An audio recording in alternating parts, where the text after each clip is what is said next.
everybody. Welcome to another episode of Sunday Night Live with me, Jonny Lipsham, here at jonnylipshamstudios.co.uk, here in the southeast corner of Scotland. And everybody knows where Scotland is. And Scotland is the capital of the universe, the known universe, the unknown universe, metaverses, astral planes, and all other planes, whether imagined or real. So there you go. That is the dominance of Scotland in cosmology explained. Anyway, I hope everybody is doing well. I hope everybody has had a great weekend and a great week. It's been a good weekend for me. Been through to my parents' place on Saturday, which was very, very nice and relaxing. And then back here on Sunday. It says no data. What the hell's going on here? I'm just checking. Have we lost any connection? No, we have not. So what the hell? I don't know. YouTube was telling me it had no data going there for a minute, but hopefully everything is working as it should be. And yes, I said hell. But there we go. I did not say anything worse, which is a good thing. So, let's see. You guys are not saying anything about whether we're streaming or not. So I'm just going to go with, I think we're fine. So let's see. Who is first in the door? Sean. Good grief. I think Sean was. At least that's what the chat is telling me. The chat is telling me Sean Adam was first in the door. Followed by Billy Morgan and then Dave Barcelo.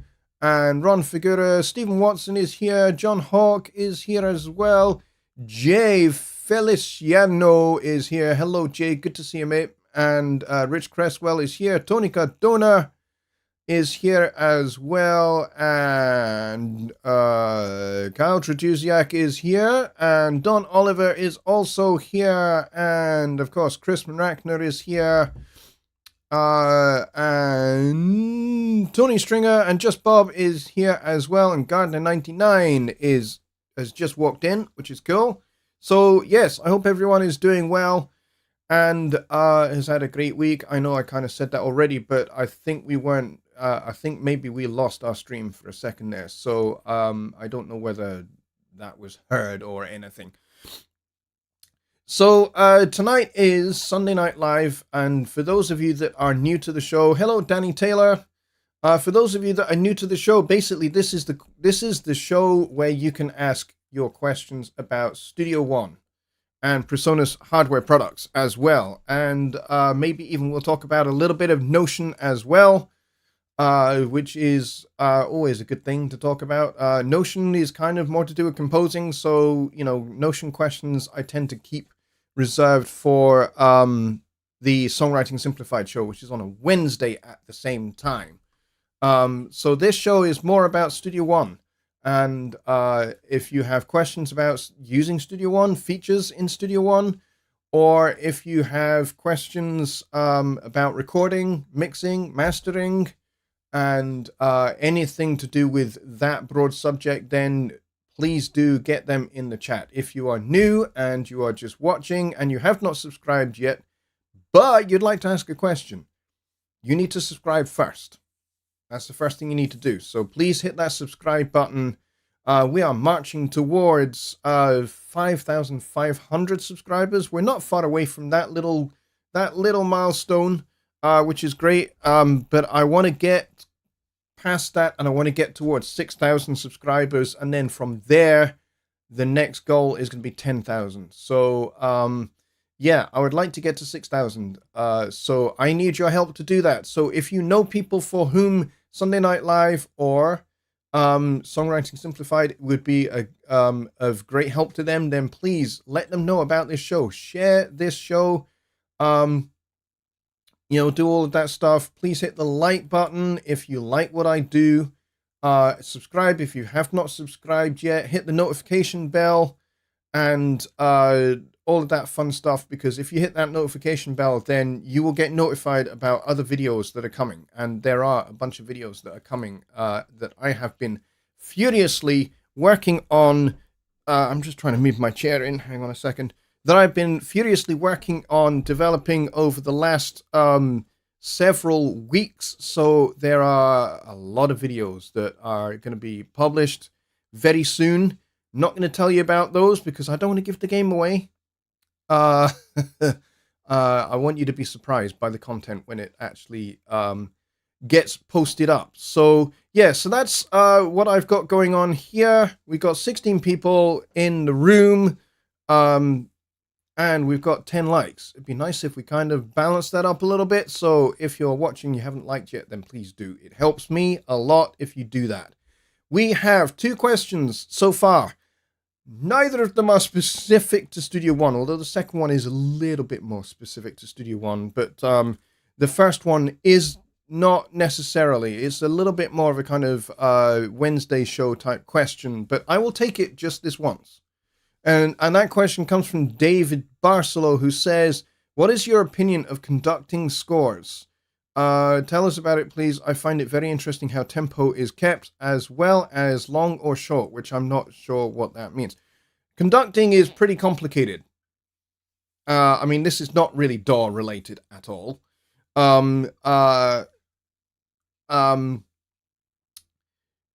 it is pretty complicated. It's a very, very important task, especially if you are conducting an orchestra or a choir or both at the same time. Like there are classical works where you have to conduct both an orchestra and a choir, such as some of Mahler's symphonies have orchestras and choirs together. So that's a lot of people. You're kind of having to keep, maybe 200 people organized and singing together or playing together.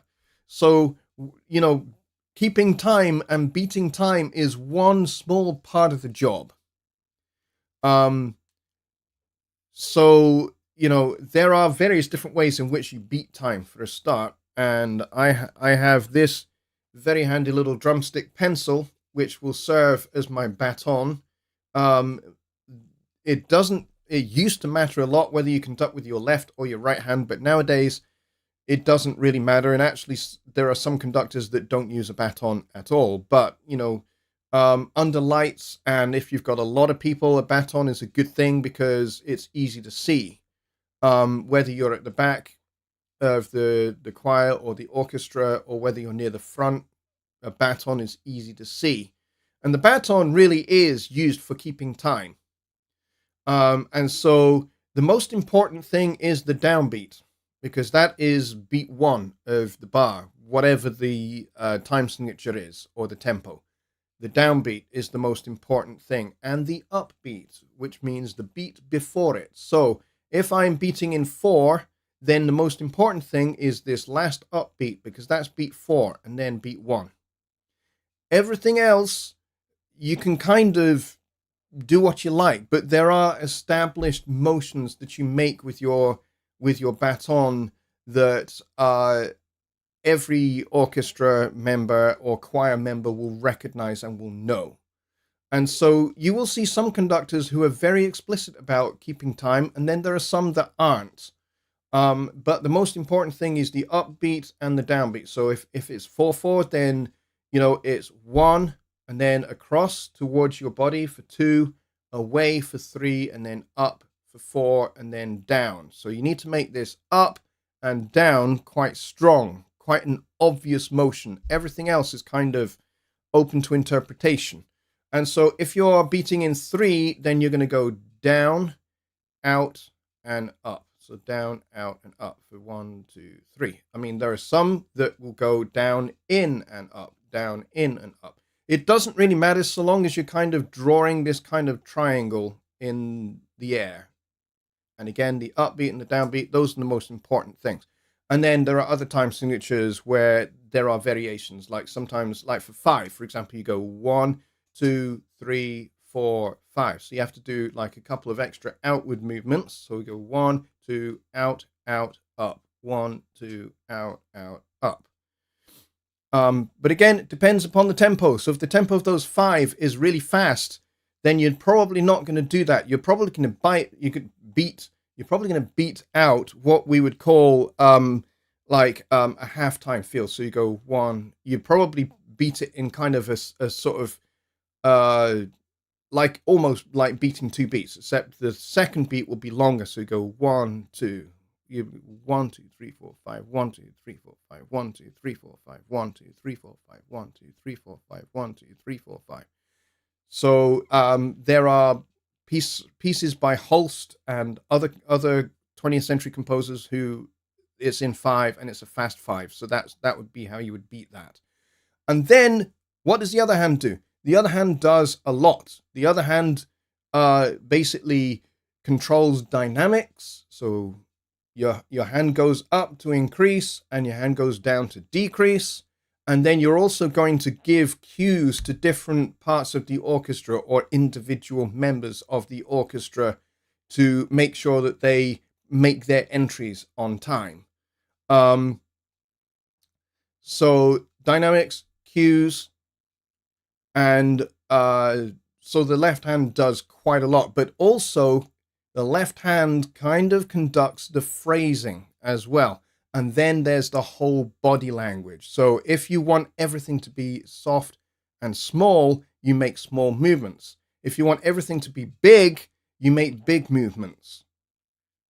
And so if you want things to flow, then you make nice flowing motions with your hands. If you want everything to be staccato, then everything is very, very kind of staccato and precise. So those kind of motions, your facial expressions, as well as your actual body demeanor, are going to communicate information to the orchestra and to the choir as to how to perform their parts.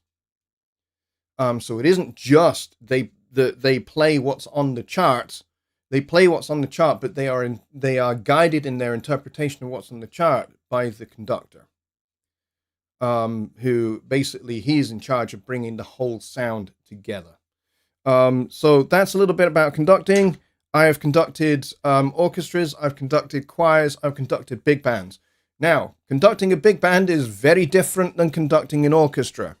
In fact, the conductor of a big band doesn't actually need to do very much explicit direction of time and tempo and that kind of thing. It's much more about controlling the phrasing and the dynamics, and making sure that each section finishes their phrases or the lengths of their notes together at the same time. So that's kind of what you would be in control of. And again, cueing different sections and different individuals as well. So conducting a big band is quite different.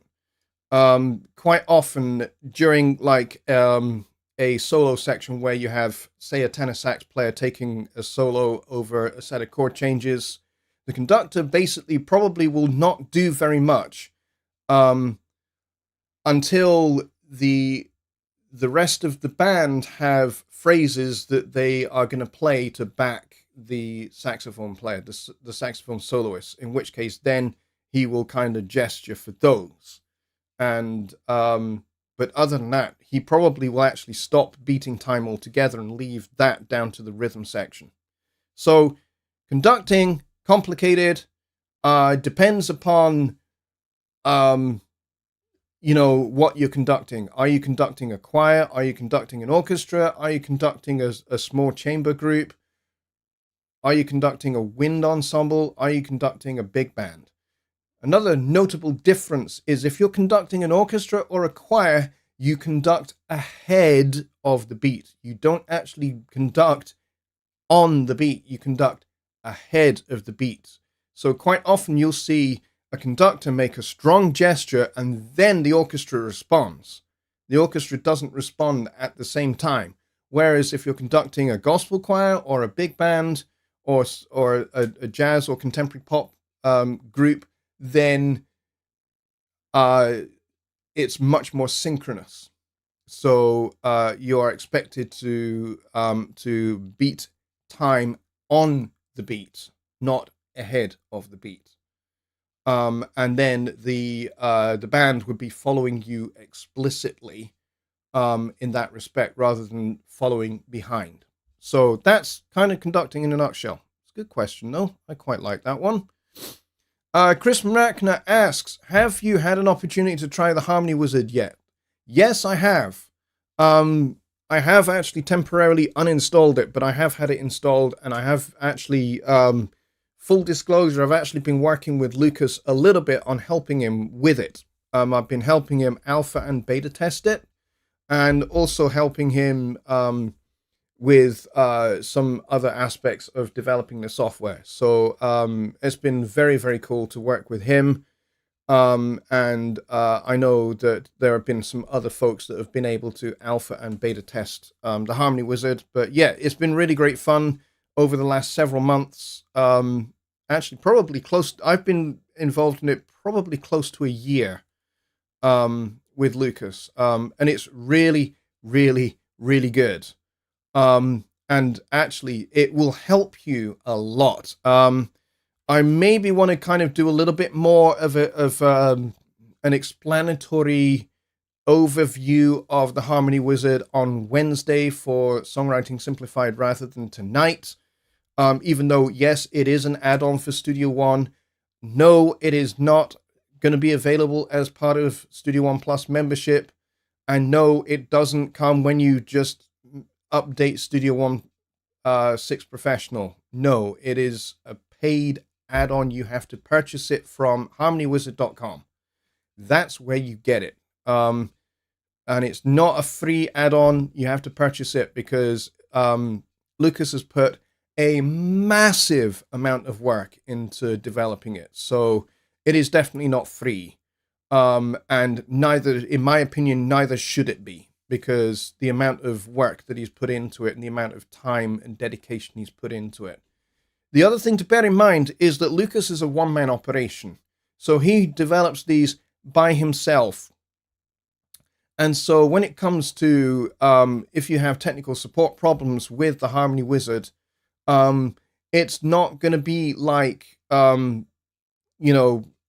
a support ticket. In fact, here's the thing I'm going to tell you right now. If you have a problem with Harmony Wizard, do not make a support ticket from your my.personas.com account, because those tickets will just be closed. You will need to contact Lucas himself, and you can do that via the harmonywizard.com website. So if you've got a problem with it, maybe you've got a problem installing it, or some other issue has cropped up, or some other thing is going wrong with it, or you've got a question on how something works, then you need to contact Lucas. Only he can deal with that, and you're going to have to be very patient because he is on his own. So he's the developer, he is also the quality assurance guy, and he is also the technical support guy for Harmony Wizard. He's a one-man operation, so please give him some grace and some patience if you've got an issue with Harmony Wizard. So yeah, it's a third-party product, not available as part of Studio One Plus membership. You can't make a support ticket to Personas support for it because it's not a Personas product. Okay? Yes, we are promoting it. Personas is promoting it, but it's not our product. It is definitely a third-party product. Okay? So that would be... I hope that that's a pretty comprehensive answer for you there, Chris. It's a good question, and I highly recommend it. And you can also ask Rich Cresswell, because he's been using it for a good while. He says, in fact, since 2022. Because he's been working with Lucas on it for pretty much 2 years. I've only come into helping Lucas with it in the last 12 months. So I've been working on it for the last year with Lucas, whereas Rich has been around it since, I think, pretty much the start that Lucas started working on it. So he would be able to help you as well. Excuse me. That snort was rather rude. Sorry about that. It's a great question. Danny Taylor says, any tips for tempo syncing? Tempo syncing, 2 or more songs. Gonna have to watch on the replay. Tempo syncing 2 songs. I'm not quite sure what your scenario is for tempo syncing 2 songs. Are you talking about bringing 2 different songs together inside of a Studio One session? In which case, you're gonna have to match the BPM. And you can do that there's a bunch of different ways you can do that. You're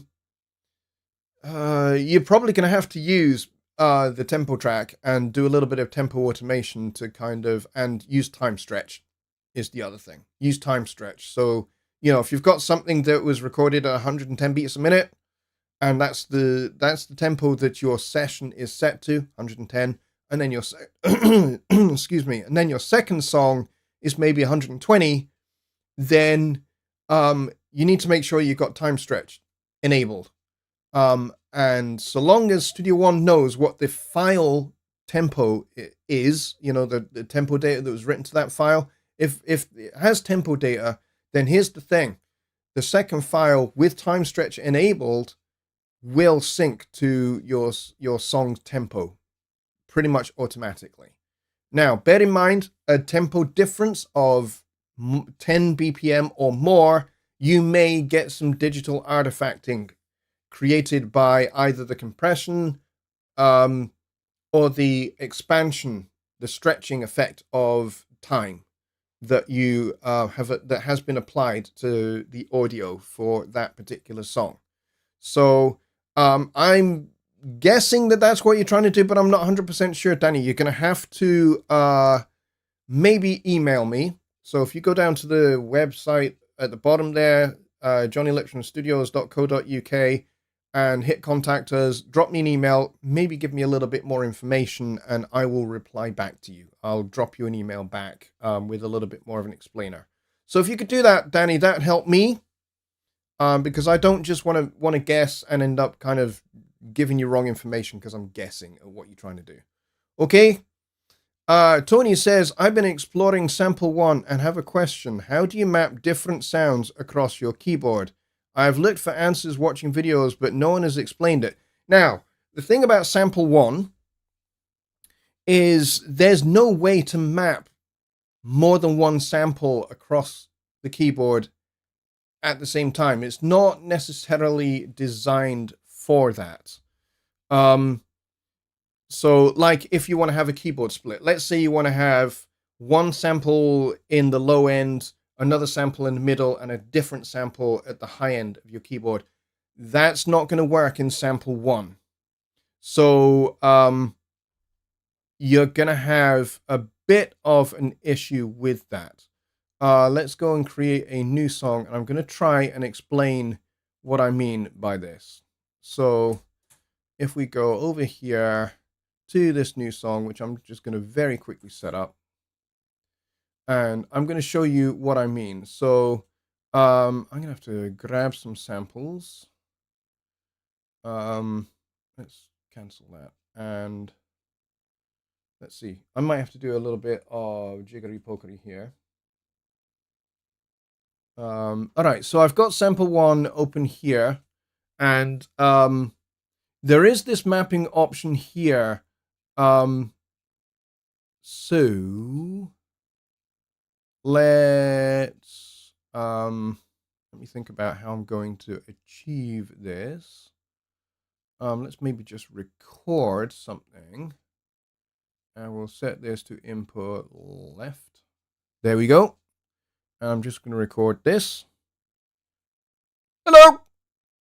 There we go. And if I go to wave here, I can adjust that.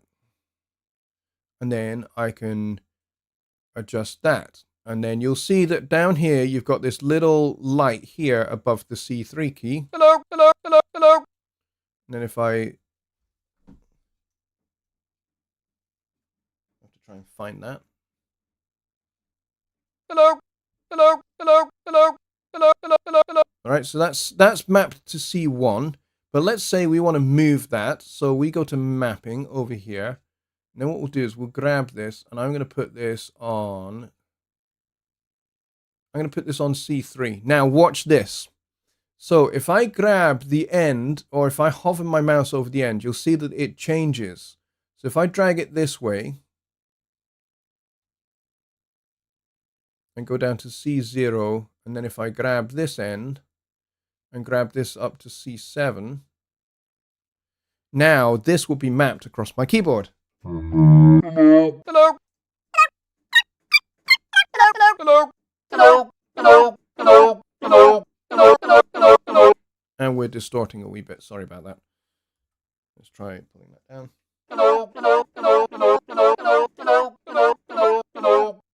Okay, but if I then go back into recording, and if I record something else, goodbye, like that, and then go to wave here, and then go to my second sample here.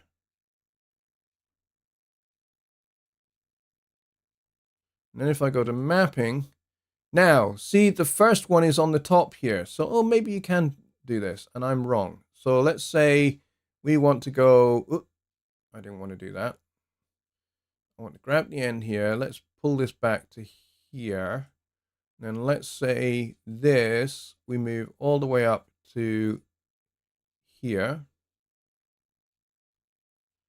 And then what we do is we drag that up that way. To, let's say, there.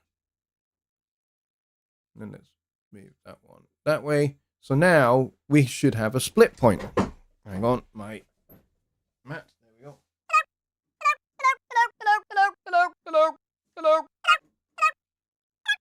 Goodbye, goodbye, goodbye, goodbye, goodbye, goodbye, goodbye, goodbye, goodbye, goodbye, goodbye, goodbye, goodbye, goodbye, goodbye. Now, what you'll notice is that the pitch is a little bit different. So it doesn't quite kind of go, hello, hello, hello, hello, hello, goodbye.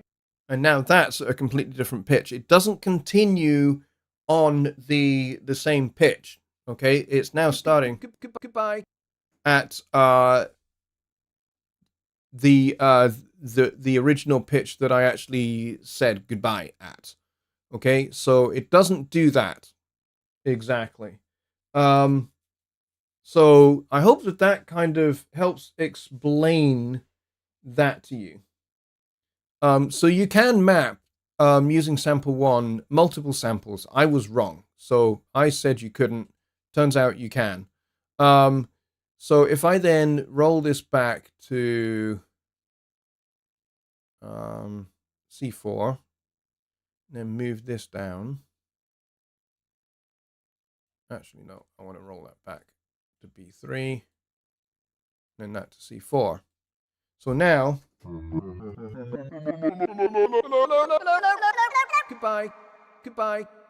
Now we've got the goodbye at the top here. So goodbye, goodbye. You've got that whole kind of distance in pitch. Goodbye, goodbye. So it's not going to continue on at the same pitch as the first sample. Okay, that's one thing to bear in mind. So when you're kind of mapping your samples in sample one, that's the thing to bear in mind. But it's pretty cool. There's things you can do. I mean, I could transpose this. I could, let's see. Is this global or is this specific to this sample?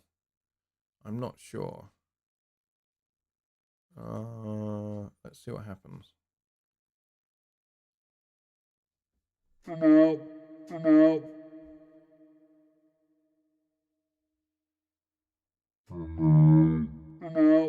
Yeah, okay, so this here is global. It's not going to change this sample.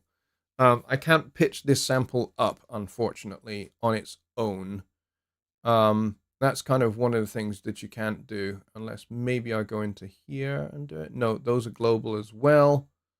So yeah, so there's things that you can do and there's things that you can't do. I don't think I can change the pitch, can I? I don't know. I don't know whether I can actually just change the pitch of this particular sample or whether this is global. I think this is global. Yeah, global when blue. Thank you, Rich. Global when blue. Okay, so this I think is global. This filter here isn't. So this filter can be edited, but this looks like this is blue. So I think this is kind of, oh no, that's orange. Okay, so that did work.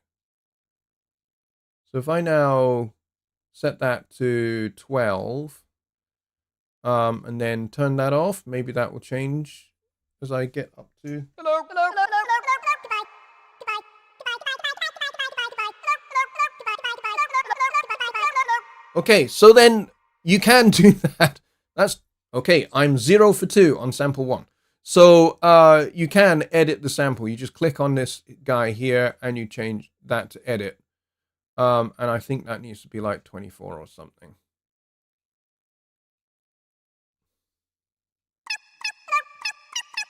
Yep, that works out.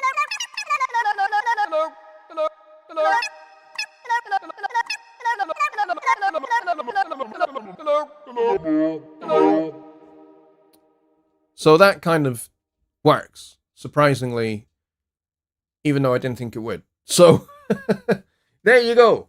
It kind of worked. It worked better than I thought it was going to work. So that's definitely something. That's a great question. Sean Carter is here. He says, "Good evening, everyone. I can't stay, but wanted to pop in and say hey." Thank you, Sean. I'm glad you're here, buddy. Thank you for dropping in.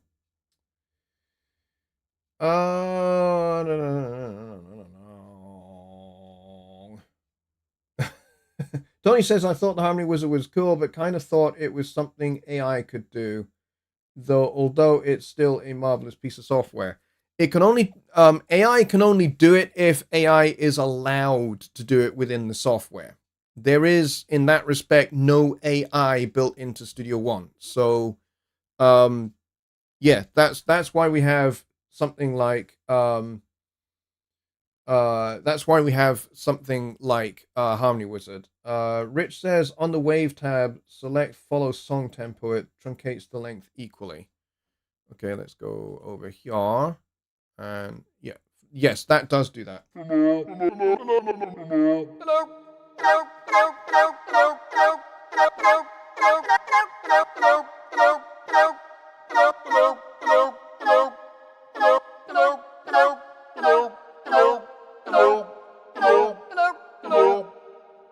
So there you go. You can say hello in like 4-part harmony. And I've totally forgotten what I was saying. But there we go. That's sample 1. Sample 1 is extremely cool. It's very powerful. It's actually more powerful than I gave it credit for. But I will accept that. I'll accept that I underestimated the power of sample 1. But yes, it's very, very cool. You can record your own samples. You can map them using the mapping button, and you can select each one of these samples and you can edit them using the edit sample button. And of course, in wave mode, if you hit follow song tempo, then the length of the sample will play according to the tempo that is set. So in this case, we've got a tempo of 120.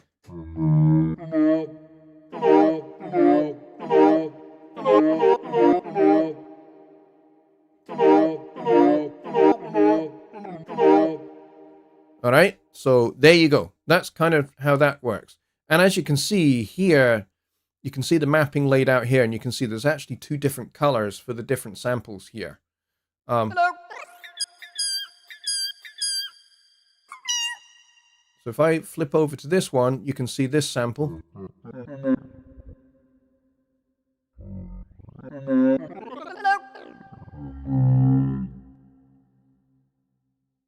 All right, so I hope that helps everybody. Yes, you do learn something new every day. And yes, I have definitely learned something new about sample 1 here that I did not realize. Sample 1, I already thought was a phenomenon, a powerhouse of power for sampling, but I now realize that not only is it great for manipulating individual samples, but you can layer multiple samples together to create a completely unique sound, and then you can save that as a sample, as a preset. You can click on this guy here, and you can store the preset. You can store the instrument and the effects preset, and you can export the file. So if you want to give it away, if you want to go, hey, I want everybody to have this, you can export the sampler file, or you can export the multi-sample file, and you can pop this up on Presonus Exchange, for example, and then anybody can download your weird and wacky, wonderful sounds. And you can play them across the keyboard, completely, which is very, very cool. And you can pretty much record anything into Sample One and do a little bit of sound design using the pitch, the filter, the amp, and the LFO, and some of these other effects in here. Then, like I said, you can multi-layer different samples. You can create something really, really, really unique and then play it on your keyboard to create a unique sound. So very powerful indeed. Very powerful indeed. But good question. Kyle dropped out and then he's back in, which is cool. I'm glad for that. And Rich says he needs to do a video on this. Yeah, I probably should do a video on Sample One myself as well. And to be fair, I just never have. I do actually have a list of videos that I'm going to be making, and Sample One is definitely on my list of aspects of Studio One that I don't think get a whole lot of coverage and are definitely worth some coverage. So yes, doing something on Sample One I think would be very, very cool. I will move it from a little bit further down in my list of videos to a little bit higher up, and hopefully I will sneak it into my current list that I'm working through right now, which is content that is going to come out in the next couple of months or so. I'm very excited about it, about what I've got coming. Let's see. I want to see, did I miss any other questions? And I don't think I did. I got something in my eye, which is annoying the heck out of me.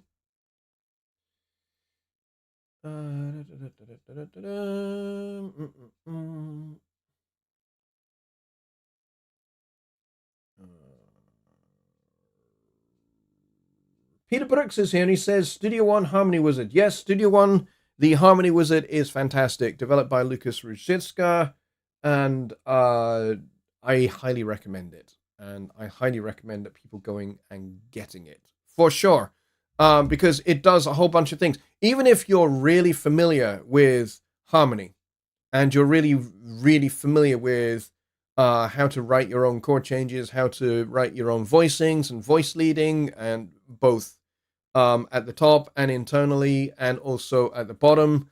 If you're already familiar with all of that stuff, don't discount Harmony Wizard and think, hey, this is not for me because I just do this stuff by myself.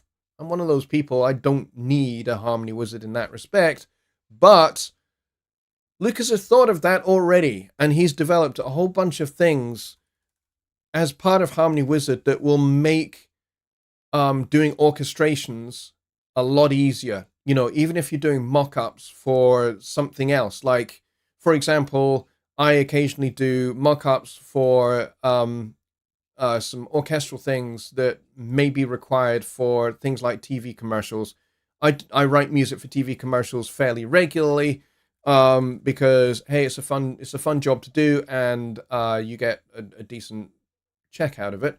But so when I do those kind of things, occasionally they want orchestral mock-ups, which will then be orchestrated, and usually a bunch of university students will be drafted in to record the actual orchestra for that TV commercial, and or session musicians get used as well. Depends upon the budget for the TV commercial, but yeah. So Harmony Wizard is going to help me do mock-ups and do, you know, a little bit of orchestration for some of the things that I have to work with. So Harmony Wizard is for people who are professional, but it's also for people that really don't necessarily know what they're doing. One of the coolest features I think that Lucas has developed is where if you are not a guitar player, you don't know how chords are voiced on a guitar, because it's definitely different. There are some voicings that you can do on a keyboard you definitely cannot do on a guitar. And so one of the things that he has in the Harmony Wizard, which I think is going to be extremely useful for everybody, is that at just the click of one button, you can transform your keyboard voicings into guitar chord voicings that work on a guitar that sound natural and in fact could be played by a guitar player. I think that's immense because I'm not a guitar player. I mean, I do have a guitar and I do play it and I'm okay, but I would never class myself as a guitarist. I would class myself as a hobbyist guitar player. Now, have I recorded guitars for my songs? Yes. Have I recorded guitars for other people? Yes, I have. But I'm not very good.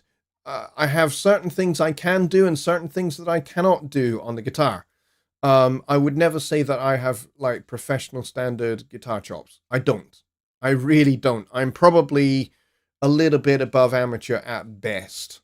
And so that's one of the aspects of the Harmony Wizard I'm going to find most useful, is being able to come up with, just do something on a keyboard and then get it to translate that for voicings for guitar that sound natural and sound normal. And the strumming tool, I mean, for goodness sake, that strumming thing is, I mean, when the whole idea of strumming was introduced into the note editor by Presonus, I already thought that was an awesome idea. And then Lucas has kind of taken that to its, kind of like to the next logical step of strumming. It's very, very cool.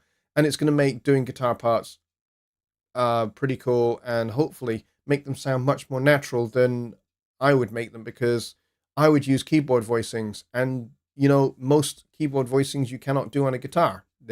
Unless you've got like a massive hand that's like twice the size of mine, and my hands are already pretty big. Not going to happen. So yes, very, very cool. Cesar, if you're going to ask a question, please type at Jonny Lipsham Studios at the start of your question. It helps me pick out your question from among the chat. Fortunately, the chat is not racing by, so I managed to spy it, but please do try and remember to do that. It would help me a lot. He says, there's a way to set a common time duration for multiple samples, ?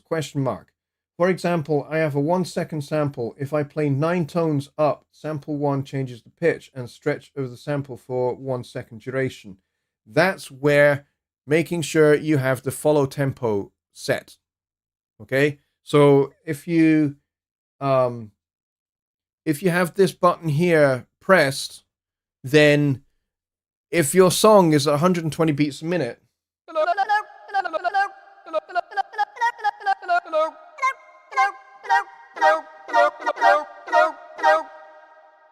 what it does is it works dynamically with your samples to make sure that although the pitch changes,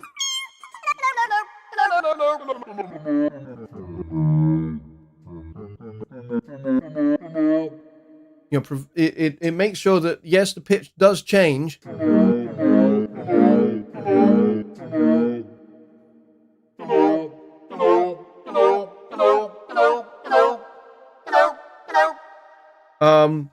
what it does is it makes sure that all of those samples have the same duration.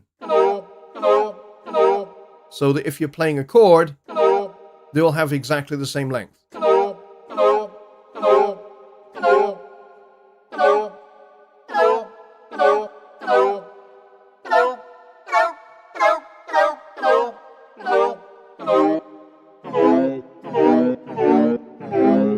Even when you like low down.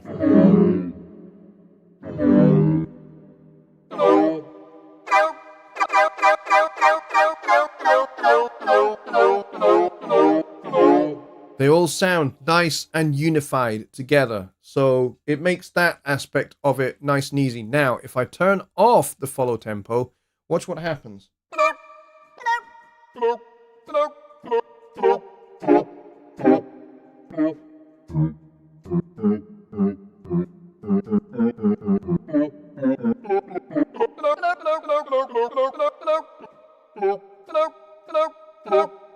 And also playing chords is a little bit harder.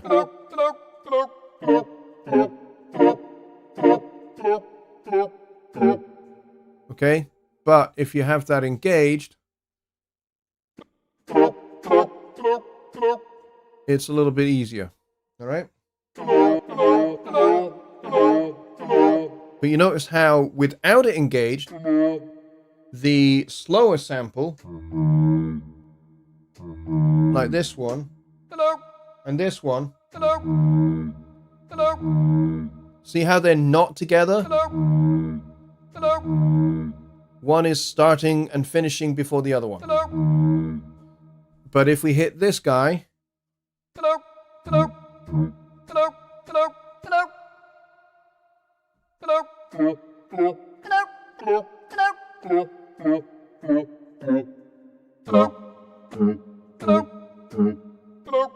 they all land at the same time. So that's kind of what you want.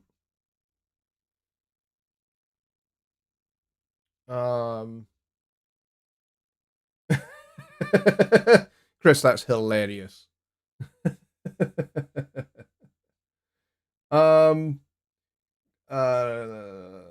see Rich Cresswell says, I'm currently working through a video on this, but you can support Lucas here. There you go, s1toolbox.com/harmonywizard. You can go and purchase it there, and there's a whole bunch of other very fun stuff that's on the S1 Toolbox. Okay, so definitely go and check that out. Let's see. Just Bob is away. He says, enjoyed the show. We'll watch the rest a bit later. Dinner's ready. Then setting up new computer. All right, Bob, let me know how it goes. I hope everything works out for you with your computer. Enjoy your dinner.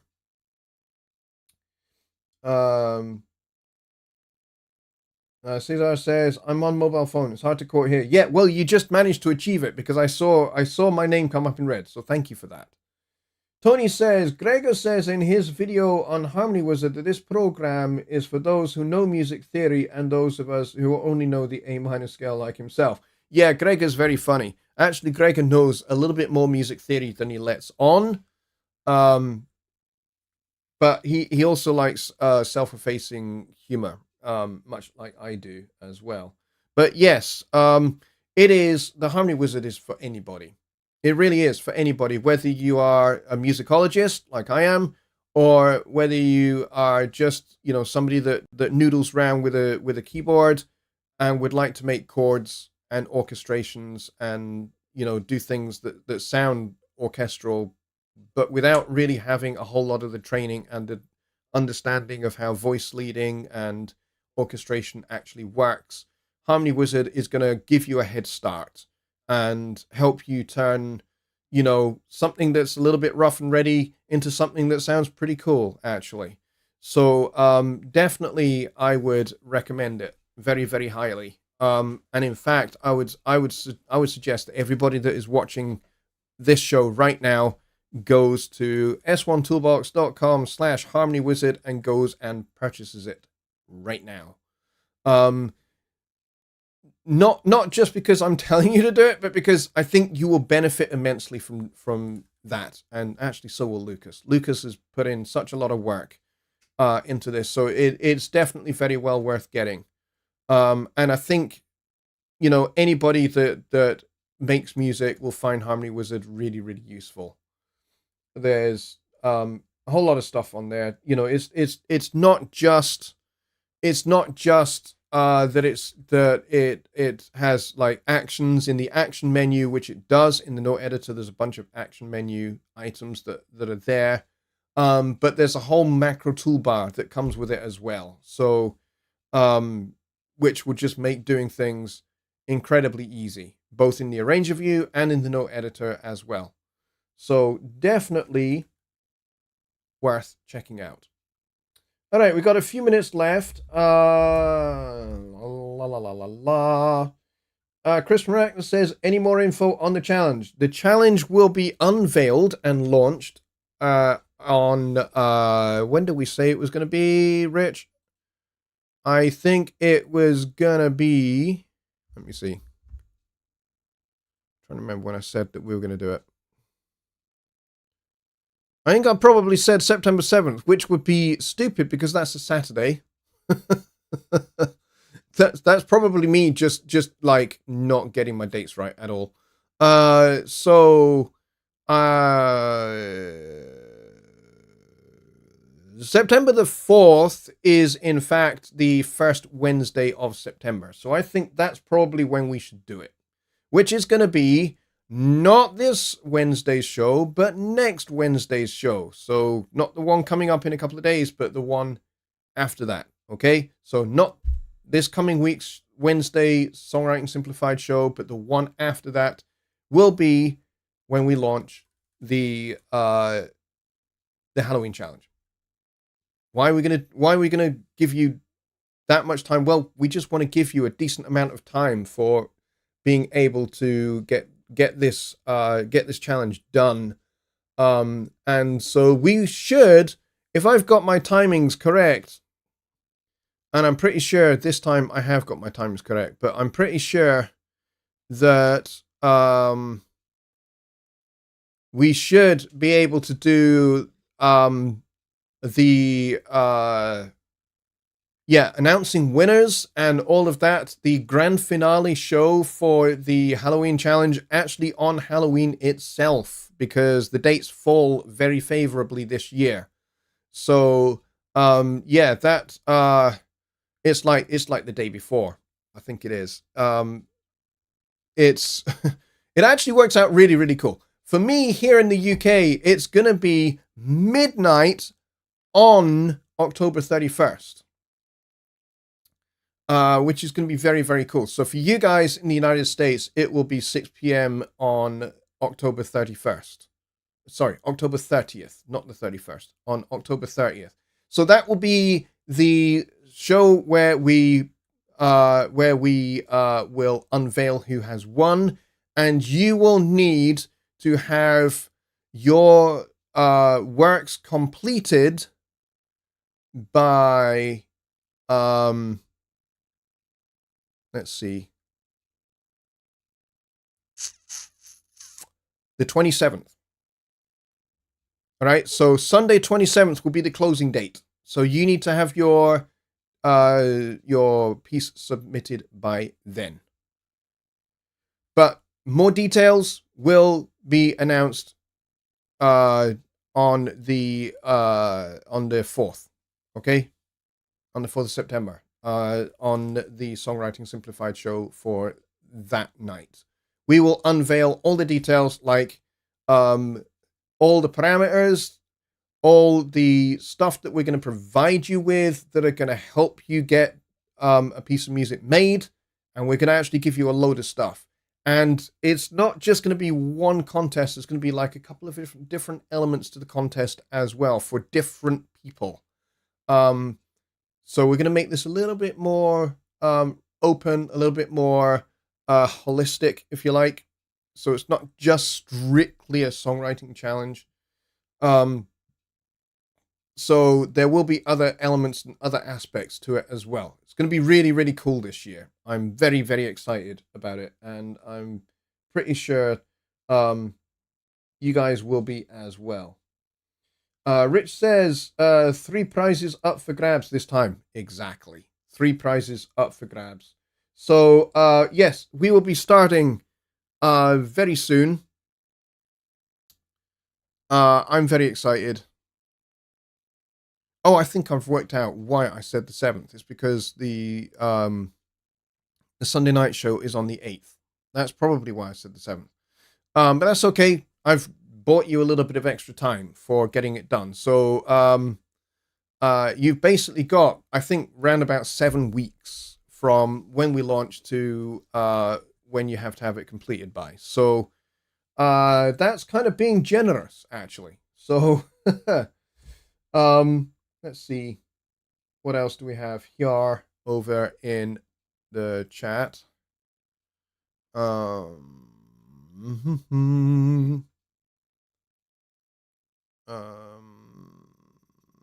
Yeah, so you can write and or mix for the challenge. So more information will be coming. Stay tuned to this channel. So there will be a show that we do on the September the 4th, like I said, and Rich will be on as my guest, and the two of us will unveil all the information you could possibly need or want for the challenge. And like we said, there are 3 prizes up for grabs this time. There are a number of things that everyone that takes part will get. So bonus. Exactly. Yeah. It's going to be the biggest challenge that I think we've ever done on this channel. And certainly it's bigger than last time, for sure. Rich Cresswell says, me and Jonny do one for Halloween and Christmas. Yes, we do. So we do, Rich and I do 2 challenges together at Halloween and Christmas. Those are kind of like the big ones.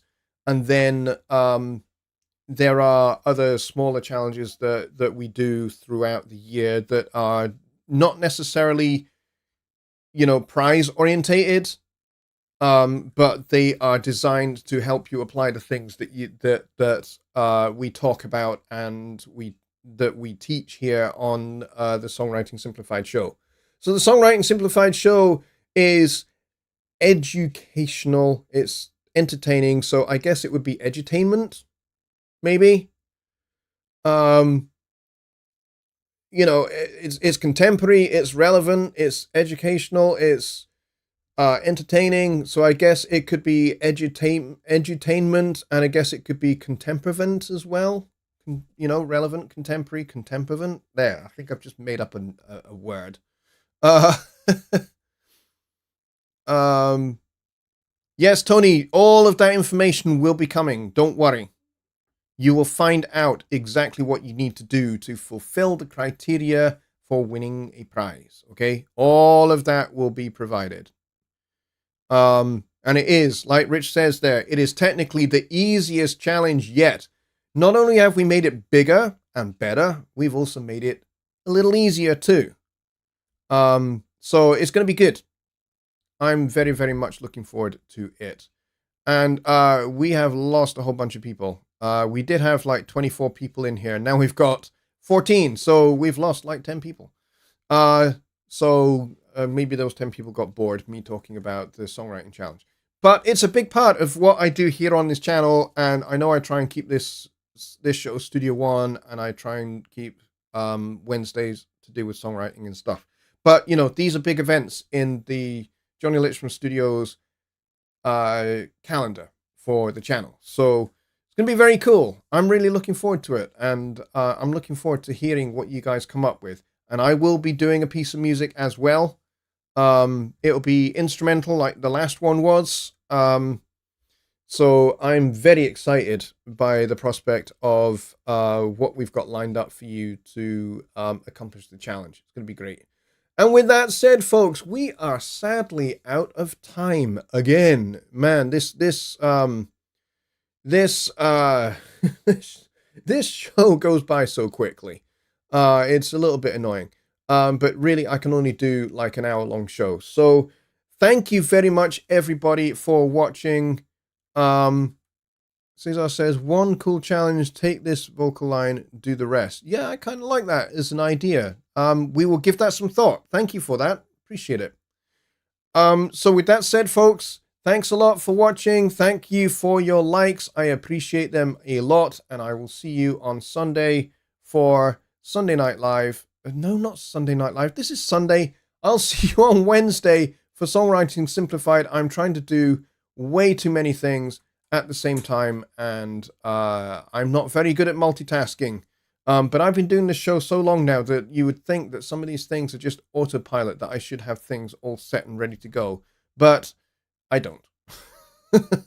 So anyway, thanks, guys. I'll see you on Wednesday, 6 p.m. Central, back here on this channel for Songwriting Simplified. I'm looking forward to your songwriting questions, and we can talk a little bit more Harmony Wizard. At that point, maybe I will see if I can get Lucas on the show. I will certainly try to. And the other thing to bear in mind, the other thing to mention that I nearly forgot about is the UK Studio One meetup is on Friday the 30th. So you get bonus me this week because you get me now, you get me on Wednesday, and you get me again on Friday for the Studio One meetup because I host the UK Studio One meetup. So if we've got to the end of this show and you've still got Studio One questions or issues that you would like to talk about, the meetup on Friday is the perfect time. That is not limited to 1 hour. We have been known to go on for 10.5 hours.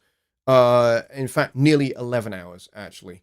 So, yeah, that's what we'll be doing on Friday. So if you want to join in, it's at 8 p.m. UK time, which I think is like 3 in the afternoon Central Time, I think, if I've done the maths right.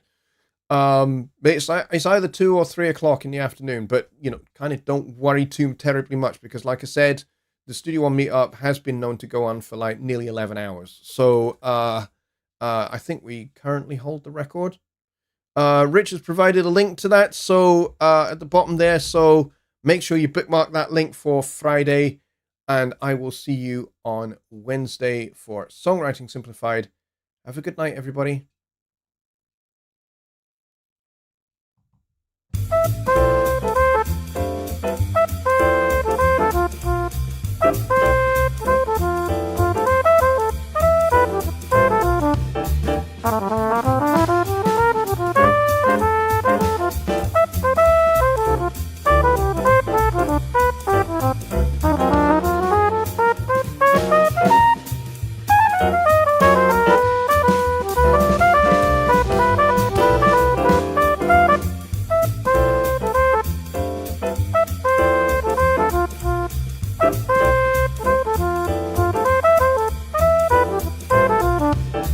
Bye.